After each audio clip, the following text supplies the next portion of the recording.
Salutations everybody, it is Matty here today, and it's time to talk about the final Nintendo Switch 1 Direct.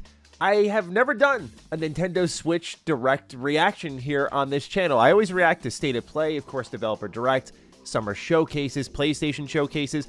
I don't know why I've left this out of my coverage, but I want to change that now, and what better time than during the transition from Switch 1 into Switch 2. We just got our final Nintendo Switch 1 oriented Direct, and it was a Direct of WTFs, it was naturally a Direct of JRPGs, but also surprisingly, with the Switch 2 Direct next week, it was a Direct of first party. We got updates on Metroid Prime 4, Pokemon Legends ZA, but we'll talk about that toward the end because alongside that we learned about Virtual Game Card, which I found very interesting, as well as Nintendo Today.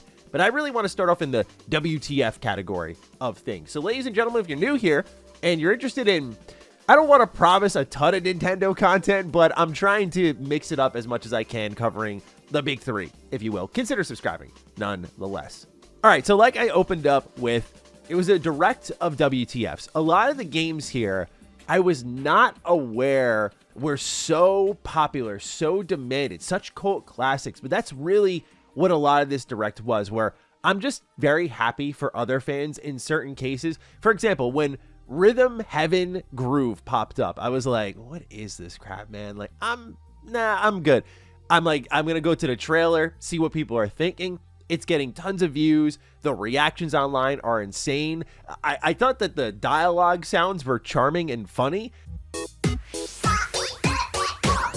but I'm not really big on rhythm games outside of, I think, of Persona 4 Dancing. But I just thought the reaction to this was so hilarious to me and unexpected. People were jazzed. But this was like one of three holy smokes announcements for people, because there was a Tamagotchi game announced. Now for me, Tamagotchi was the little toy I had as a kid. We looked at a Tamagotchi commercial in our Retro Rebound video reacting to old early 2000s game commercials. And I remember loving my Tamagotchi. It's actually what got me really into Mega Man.exe, the show, but also, of course, Mega Man Battle Network, one of my favorite series on the planet. They had this thing called the Pet, or the Personal Terminal, and you could literally sit there and take care of Mega Man, but also like put chips into the pet like you would in the game or the show. So it had that mixture of like RPG and battle mechanics at the same time as like being a Tamagotchi and taking care of this virtual pet. But I remember like always having my Tamagotchi with me. And it's funny because I had a Tamagotchi game on my DS that I just donated like a year ago because I'm like, I don't think I'm ever going to play it. But here you have Tamagotchi Plaza and you get to run your own street corner shop and it looks really cute. But also there was Tamagotchi Life, Living the Dream, which is a bunch of Miis just interacting with one another, and you get to watch that all play out. This was another one I saw and went, okay, who's asking for this? Because I know I saw this recently, and I saw Scott the Woz made a video on his Scott Stash channel. I was like, I knew I watched something about this recently. I was like, this definitely seems like there would be a crowd for it. I mean, by the way, crazy timing that he makes that video like 3 months ago and then we get this announcement. But yeah, this is like another game where it doesn't fully speak to me, but I just, again, thought what was so cool about this Direct is it's why people get excited about Directs. It's like anything can happen, and these games just did not seem like they were going to get new entries anytime soon. And here we are, like in many cases, a decade later for these franchises, and they're getting new games within the next year. But for ones I can relate to, Everybody's Golf. This is a wonderful franchise. I remember playing it on the PlayStation 4 with my friends. Unfortunately, the servers are shut down, but that was such a fun time. This MMO RPG golf experience. I remember playing Hot Shots on the PSP. Hot Shots is a wonderful series, and this wouldn't be the only time we get this kind of PlayStation series coming from Bandai. You have Everybody's Golf, Hot Shots, which was announced. And speaking of PlayStation and Bandai, we just saw earlier this year Freedom Wars Remastered. Like, it seems as if PlayStation's going like, we're not going to use these ever, so you can do something with them. Because also we got Patapon 1+2, which is another franchise in the PlayStation ecosystem that I own both of them on my PSP, but I've never really played them. But again, I know they have like a huge cult following. But for me, like out of this whole bunch of WTFs, it was absolutely everybody's golf. I love golf video games like Mario Golf. I play simulation golf games. I love golf in real life, so that should come as no surprise. But there's something that really just lights a fire in me when I see RPG mechanics and golf games coming together. So knowing that Hot Shots is coming back is awesome.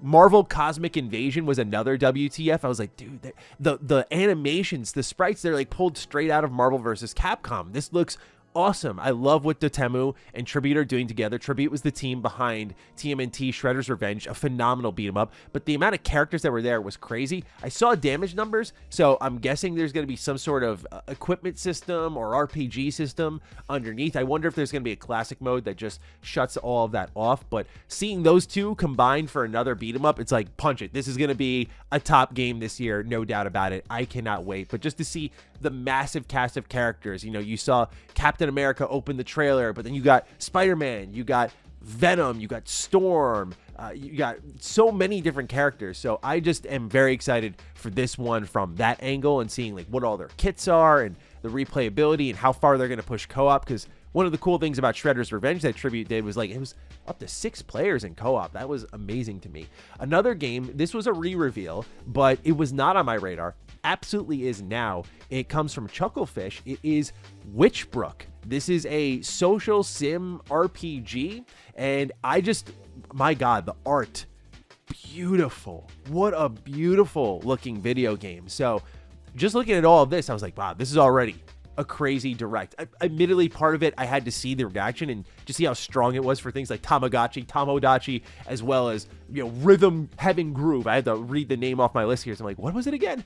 But yeah, just a direct of WTFs. Naturally, though, as you'd expect usually with these Nintendo Directs, I love tuning into them because I'm a huge JRPG fan, and it's like a lock you're going to get a bunch of JRPGs. Now, one thing that did surprise me is I thought we were going to get a Trails in the Sky remake release date, because it did just recently leak that it was coming out September 25th. So I was like, okay, we'll see you tomorrow. It didn't arrive today. I'm guessing that'll be a part of the Switch 2 Direct. If not, I don't know when, but I'm on the edge of my seat for that game. I cannot wait. Trails in the Sky, so cozy. However, while we didn't get that release date, we did get a release window for Dragon 1+2 HD 2D Remake. I reviewed the HD 2D remake of Dragon Quest III last year. For those who have not kept up with what's going on there, basically Dragon Quest III is technically first in the timeline despite 1 and 2 coming first. So that's why they put out 3 first, and then 1+2 are coming later this year. But still looks incredible. Music, amazing. Just cozy RPG vibes. This was a surprising one. Always loved me an Atlas RPG. I swear they're like the only company that when I see their name on a box nowadays, I'll just buy it sight unseen. And that is Raidou Remastered, The Mystery of the Soulless Army. Quite the name, but this is an SMT game, and I was surprised to see elements of action combat here.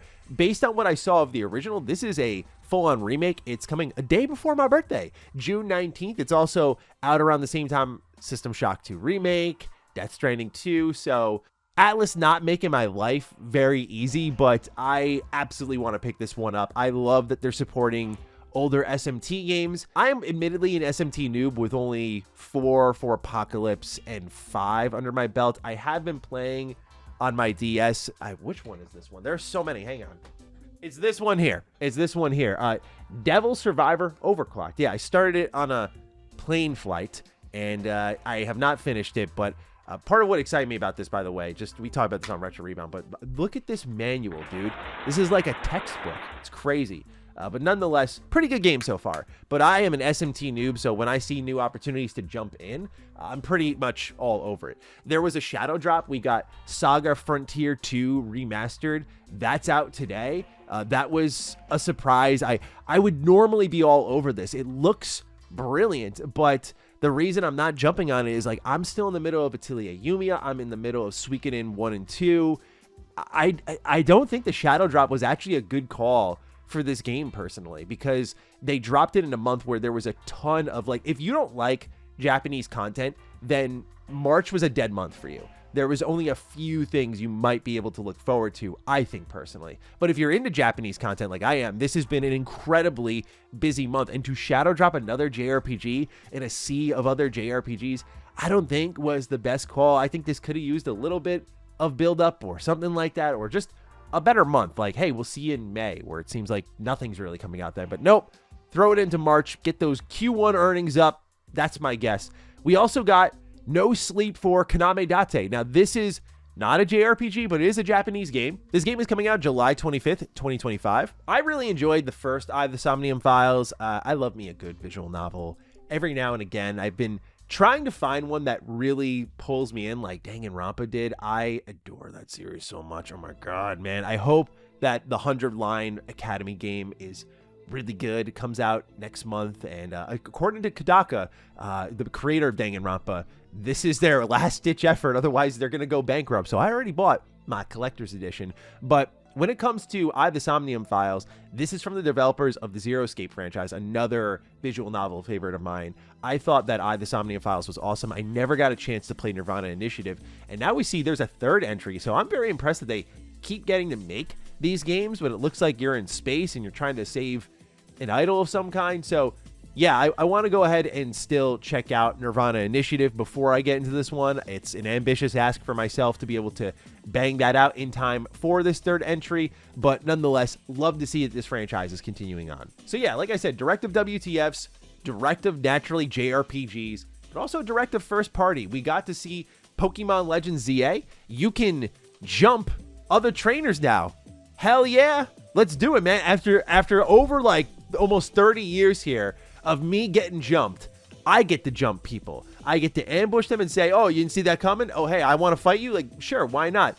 This is degenerate Pokemon at its best. I love that. I am a big fan of Legends Arceus. I think that game is a mixture of cozy and peaceful, yet the mystery behind the story and the focus on just catching Pokemon being the core mechanic there, and the evolutions in the combat system really made it a refreshing game for someone who's quite tired of the franchise. I mean, it's funny because I love Pokemon. Anytime I see it, I get that feeling. But when it comes to mainline games, there's a ton that I have personally skipped. Like everything from, I played Black and White recently, but Black and White 2, skipped. X and Y, I played, but I could not tell you a thing about it. Like there's just these games that just, I didn't finish Sword and Shield. I thought those games were awful. Scarlet and Violet were broken, so I didn't finish those. So yeah, like I've just been in and out of Pokemon, but the spin-off series, like Mystery Dungeon, always loved those. Legends, I'm like, this is better than the mainline series. I thought when they announced Legends, this was the new Pokemon formula, and then they showed Scarlet and Violet. I was like, okay, I don't know really what's going on here, but Legends EA, for a Pokemon game with how much money the franchise makes, looks awful. But for me, as someone who really likes the Legends formula, I'm very excited for this one. Still no date. I'm hoping next week at the Switch 2 Direct, we get a date for that. Then we get Metroid Prime 4. This was here as well. Thought we'd get a date if it was going to show up again, maybe next week. But it looks excellent. You get these psychic powers, and I thought the first-person animations that Samus did were awesome. Samus's suit looked amazing. I think this game is absolutely going to knock people on their ass. And I only just played Metroid Prime 1 when the remaster dropped. I was hoping they would kind of fill us in with, you know, Metroid Prime 2 and 3 before 4. There was a recent rumor of some kind that showed basically that Nintendo might be bringing GameCube games to Switch Online, which I know has been a long request for many of us, but it seemed like the stars are kind of aligning there, where maybe they don't do a remaster of 2 and 3, although I would love that, but rather they're going to just put them into the Switch Online program and be like, here's how you're going to catch up before Metroid Prime 4. That would be my guess. But those were like the two big first-party games that got shown off. I imagine these will be launch window titles for the Switch 2. It would be sick if they were both launch day, because that would be some super compelling software, in my opinion. It would also be cool to see like Metroid be part of spearheading the release of a Nintendo system. But what I also really wanted to talk about was the non-game announcements from Nintendo. There was the virtual game card announcement, which is like just a very interesting way of just talking about family sharing options. But I thought the interesting part is, number one, Nintendo's not stupid, especially with how money hungry this company is. Like they know that this sort of family sharing program is going to be between friends, but now you can have a buddy like buy a game and then you can lend it to them, and it seems like it's any game. And I thought that was pretty cool in the scheme of things, because they didn't seem to answer like, okay, if I'm playing this game for a couple weeks and I end up liking it, does my save file stay on my Switch and then I can continue it if I buy the game? Is that the idea? But also just like, hey, up to 2 Switch systems, like you can just share it with your family, or I think most of us are going to just share with a friend. But the whole game card system, I think, is really cool because one thing that really propelled my love of video games was trading games with friends. When I was a kid, you know, we would lend games to each other. Like, I'll lend you this, you lend me that. And it's funny because it would sometimes lead to beef between your friends because sometimes you get the better end of the deal. Like, you get a game that was so sick, but your friend would like get something that they're like, I didn't like that at all, and they blame you for it. But what happened is I discovered so much that way. Nowadays, as things go digital, you can't really lend games. So I really like this idea a lot. It's actually surprising to see Nintendo doing this, where I could say to a friend, yo, this is great, try it out. I think for games that are smaller, games that are shorter, this sucks, you know, because you're going to lend it to someone, they're going to beat it and go, hey, that was cool. I'm not going to buy it. I beat it already. So that will be the interesting component of all this, but I do like the program a lot. I think it's pro-consumer, and so I'm a fan of it. The interesting one was Nintendo doing what Nintendo does best. Here's Nintendo Today.